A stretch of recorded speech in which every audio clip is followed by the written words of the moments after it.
Welcome to Tech Blueprint, a window that lets you know the latest technology news in the world.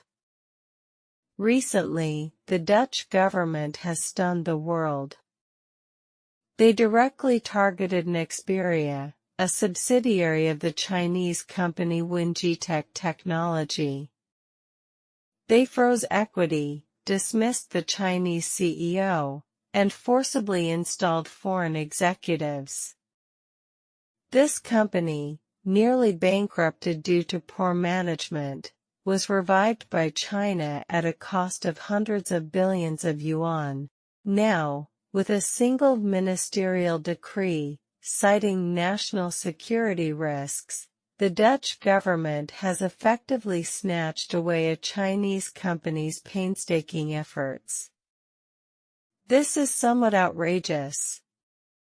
What they didn't anticipate was China's swift response. According to Nexperia's statement, the international supply of chip components related to China has been restricted. This is truly a masterful move by China, having just seized actual control of the Chinese company. The Netherlands proactively clarified that the incident had nothing to do with the United States. However, court documents clearly state that the United States had pressured the Netherlands to replace the Chinese CEO as early as June. Public information shows that the Nexperia factory in Huangjiang Town, Dongguan alone occupies approximately 100,000 square meters and employs approximately 4,000 people, making it the company's largest packaging and testing facility globally. China's suspension of exports of related components and chips has caused anxiety among automotive customers in Europe and the United States. Several major European and American automaker organizations have issued warnings that chips produced by Nexperia Holdings Limited are crucial for parts and vehicle production in the United States. A disruption in chip supply caused by the Sino-Dutch dispute could quickly impact U.S. auto production. Let's first discuss Nexperia. Under Geopolitical Technology's management, the company has not only repaid billions of yuan in debt but also established its industry foundation in automotive-grade chips.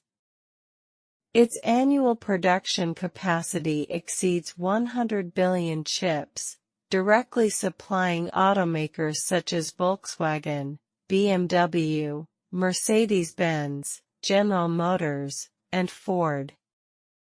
Revenue is expected to exceed 15 billion renminbi in 2025, with a stable profit margin above 15%.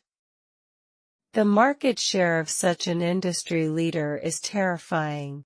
Even if Europe and the United States have existing alternatives, their production capacity and costs are insufficient to meet current market demand. More importantly, in the era of electric vehicles, a single car requires 3 to 5 times as many chips as a traditional fuel-powered vehicle. Ansem Semiconductor, which produces power semiconductors, logic chips, and MOSFETs, has a near monopoly on the international passenger car market. The Dutch's motive for seizing control of this company is clear. They want to prevent Chinese companies from controlling Ansem, a giant in the automotive-grade semiconductor field. The U.S.'s calculations are even more complex. Regardless of whether the Netherlands takes action against Ansem, it has a pretext for imposing a new round of chip controls on China. The Dutch's move would only play into the hands of the U.S., further bolstering its chip pressure. Meanwhile, China's rare earth controls and restrictions on chip shipments not only stabilized the situation but also shifted the situation in China's favor. On October 19, Ansem Semiconductor issued a statement stating that all of its domestic operations and employee salaries and benefits are operating normally. Outside the Dongguan factory, some traders and customers have gathered to pick up related chip products. This also signals that this situation will soon be reversed. Nexperia's machines, workers, supply chain, and market are all in China. What good would it do for the Netherlands to simply take away the Chinese company's decision-making power? Now it seems that China's cutting off the source of the firewood tactic is truly sophisticated. Forget international law or WTO rules, simply cut off supply and see who collapses first. Aren't Western countries always fond of imposing sanctions and supply cuts? Now it's China's turn to take corresponding countermeasures. However, less than 48 hours after China's countermeasures, the Netherlands announced its willingness to engage in dialogue. In my opinion, the losses in this matter must be borne by the other party. After stealing the goods without even an apology, they expect Chinese companies to resume supply of related products. I think it's inappropriate. At the very least, they should be kept out of stock for a period of time.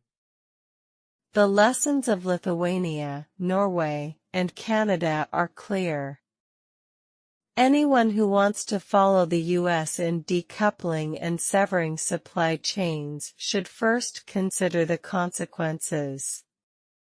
The Netherlands is a classic example of a killing the chicken to scare the monkey policy. Engaging in trade discrimination and seizing Chinese-invested overseas assets will inevitably backfire. Looking back at this battle, it's essentially a struggle for dominance in the global industrial chain.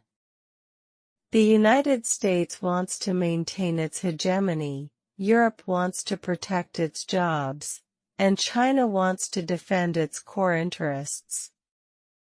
The Netherlands is caught in the middle. Choosing the wrong side could cost the entire national economy. The decision now rests with the Netherlands. Will it actively reconcile and clarify misunderstandings or continue its erroneous course?